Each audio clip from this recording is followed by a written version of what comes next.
Hello guys, আসসালামু আলাইকুম। Welcome back to my new blog. আজকে সারাদিনে কি করব তা তোমাদের সাথে শেয়ার করব। আজকে খুব সকালে উঠে গিয়েছি। উঠে আমি হাঁটাহাঁটি শুরু করে দিলাম। পরে গাছ থেকে দেখলাম কত সুন্দর ফুলটা ছিঁড়ে নিলাম। অনেক সুন্দর ছিল ফুলগুলো। পরে গাছে পানি দিলাম। অনেকগুলো গাছ বুনেছি। সকাল সন্ধ্যা খুব ভালোই হচ্ছে। খুব সুন্দর করে পানি দিয়ে নিলাম। পরে মরিচ গাছে দেখুন আপনারা কত সুন্দর ফুল এসেছে। কিছুদিন আগে একটা লজ্জাপতি গাছ বুনেছি, দেখুন কত সুন্দর হয়েছে। আমার মানি প্ল্যান্ট গাছ হয়েছে, দেখেন। মানি প্ল্যান্ট গাছেও পানি দিয়ে নিলাম। এখন অ্যালোভেরা গাছে ভালো মতো পানি দিয়ে নিচ্ছি সকাল সকাল। পরে দেখলাম আম্মু বুরিন্দা দিবে, তার জন্য আলু কাটতেছে ভালোভাবে। আমি আবার ভিডিও করলাম। ভালোভাবে পিস পিস করে এখন আলুগুলো কেটে নেবে। দেখতে পাচ্ছেন আপনারা, সুন্দর করে কেটে নিচ্ছে পিস পিস করে আলুগুলো। এখন ভালোভাবে ধুয়ে নিবে। পরে একটা পাতিলের মধ্যে আলুগুলো দিয়ে নিবে সিদ্ধ হওয়ার জন্য। ভালোভাবে পানিও দিয়ে দিবে, রেখে দিল। এখন মাটির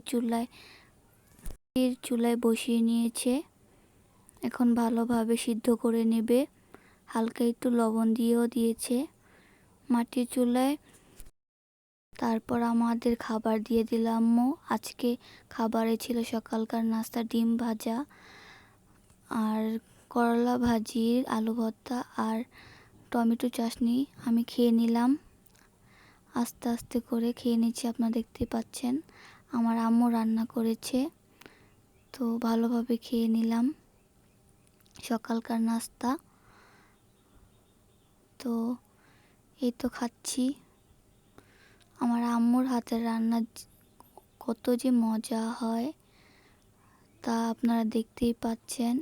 খাওয়া শেষ করে এসে দেখি আলুগুলো সিদ্ধ হয়ে গিয়েছে। এখন ভালোভাবে নিচে বিছিয়ে দিব আলুগুলো ভালোভাবে শুকানোর জন্য। আজকে খুবই রোদ উঠেছে, যার কারণে আজকে ভালোভাবে আলুগুলো শুকিয়ে যাবে। শুকিয়ে একদম চিপসের মতো হয়ে যাবে। এখন ভালোভাবে দিয়ে দিব যেন আরেকটার গায়ে আরেকটা লেগে না যায়। ভালোভাবে বিছিয়ে দিব। এইগুলো শুকিয়ে গেলে এগুলো কিন্তু বৃষ্টির দিনে ভেজে খেতে খুবই মজা হয়। আমার আম্মু প্রতি বছরই এরকম করে বুরিন্দা করে দিয়ে থাকি আমরা। এখন আর একটু নিয়ে দিব, মাঝখানে দিয়ে দেবে। এগুলো কিন্তু সন্ধ্যার সময় একটা স্ন্যাক্স আইটেম হয়ে যায় এরকম করে দিয়ে নিলে। দেখুন কতগুলো দিয়েছে, ওই যে দেখতে পাচ্ছেন আপনারা, অনেক দিয়েছে। এগুলো কালকে দেওয়া। একটা ড্রাগন ফল গাছ হয়েছে আমাদের চাচিদের গাছে। মাশাআল্লাহ কত সুন্দর হয়েছে।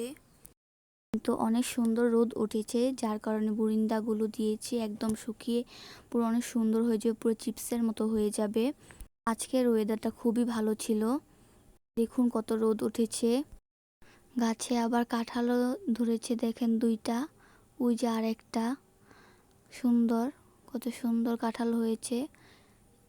এগুলো আমাদের চাচিদের গাছ। বাসায় এসে দেখি আম্মু ডাল রান্না করছে। এসে আমি একটু নাড়া দিয়ে দিলাম। কত সুন্দর করে রান্না করছে দেখতে পাচ্ছেন। আরেকদিন আপনাদের রেসিপি দিব, আজকে দেখাতে পারলাম না। আবার পাট শাক নিয়েছে দুপুরে রান্না করার জন্য। পাট শাকগুলো ভালোভাবে ছেড়ে ছুড়ে নিয়েছে। মাংস রান্না করার জন্য মাংস ভিজিয়েছে আম্মু। এই তো, এই যে মাংসগুলো ভালোভাবে ধুয়ে নিচ্ছে। আজকে পুরো ক্লিপটা দিতে পারলাম না, পরে আরেকদিন দিয়ে দিব সুন্দর করে। মাংস রান্না করার জন্য তেলের মধ্যে পেঁয়াজ দিয়ে নেবে, আদা রসুন বাটা। এখন ভালোভাবে নেড়ে লবণ দিয়ে দিবে। আরেকদিন আপনাদের পুরো রেসিপিটা আমি দিয়ে দিব। পরে হলুদ মরিচ দিয়ে ভালোভাবে কষিয়ে নিবে। একটু পানি দিয়ে দিল। এখন ভালোভাবে নাড়াচাড়া দিয়ে কষিয়ে নিবে। মাংস কিন্তু যত কষাবে ততই খেতে খুব মজা হবে।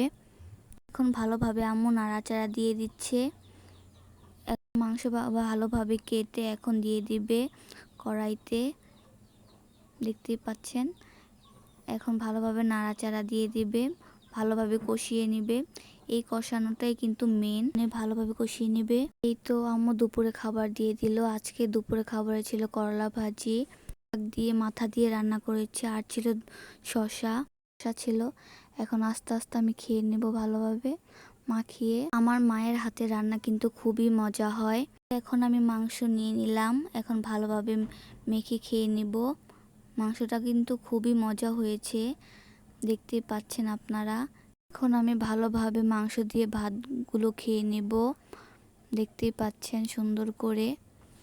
ডাল দিয়ে খেয়ে নিচ্ছি আমি ভালোভাবে। দুপুরের নাস্তাটা খেয়ে নিলাম।